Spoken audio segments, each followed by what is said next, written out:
Պարոն Փաշինյան, գուցե դուք ասեք, բանտարկելու եք եկամուտների հայտարարագիր չլրացրած քաղաքացիներին, հարցնում է ընդդիմադիր պատգամավորը։ Սիրելի քաղաքացիներ, իշխանությունը ձեր համար անակնկալ է պատրաստել։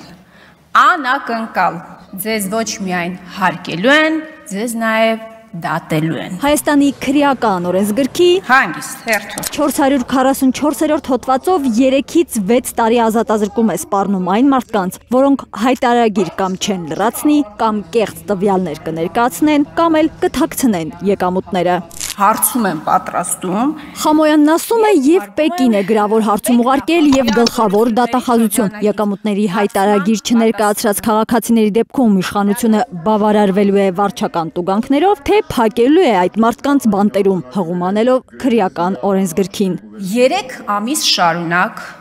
մի պարզ հարցի պատասխան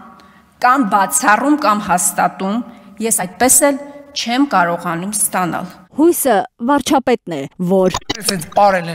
ըստ ընդդիմադիր պատգամավորի 1000-ումի շնորհ ունի։ Քանի որ մեր երկրի դատախազը, դատավորը,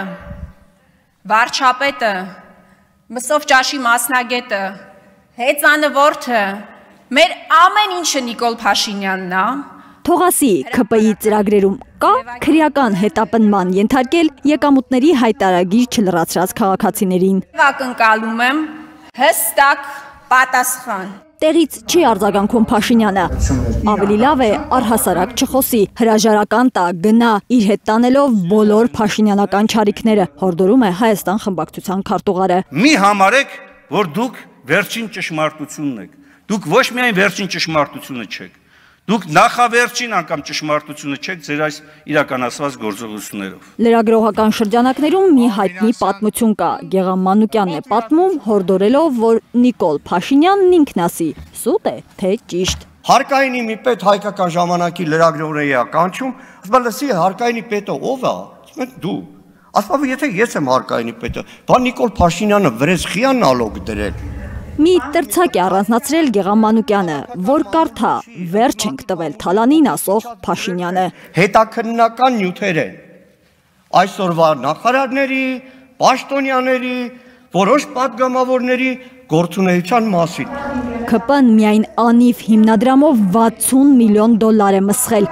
Վաղուց կենսունակ չէ Փաշինյանի թալանածը հատիկ առ հատիկ վերադարձնելու հեշթեգը, վերադարձրացնել հաճախ կոպեկներով իրենց սրտի գործարարների փայ է դառնում, շարունակում են ընդդիմադիրները։ 15.8 միլիարդ դրամ արժողությամբ Golden Palace-ը Նարեկ Նալբանդյանը գնեց 5 միլիարդ դրամով, ընդ որում մարելու տարբերակով, որ մինչև 26 թվականը ամեն տարի 1 միլիարդով վճարի։ Նույն պատկերն է նաև հատիկ Range Rover-ի իրավիճակը։ Սա ոչ թե տգետ, մենք տգետ ենք, այլ տգետ ձևացող իշխանության գործելավոճ է, համոզված են Հայաստան խմբակցության պատգամավորները։ Պարզապես Փարաքարի ու Գյումրիի ընտրություններից հետո համոզվեցին, որ հանրությունն իրենց նկատմամբ ցածր վստահություն ունի։ ՔՊ-ն զգում է, որ պատասխանատվության պահը հեռու չէ եւ ուրեմն ավելի լավ է տգետ հռչակվել, քան Հայաստանը միտումնավոր կապիտուլյացիայի տարած։ Խեղճ հարիվն ինչ անին, պարզապես փոխվեց խեղճ տգետն ինչ անի-ով։ Հարիվն ու տգետը կարող են ասել, մենք մեղավոր չենք, չգիտեինք, ուստի մեղավորը ընտրողն է։ Արփիս Քեսյան, Նորա Շարբաթյան, Արմեն Ապրեսյան, Հայլուր։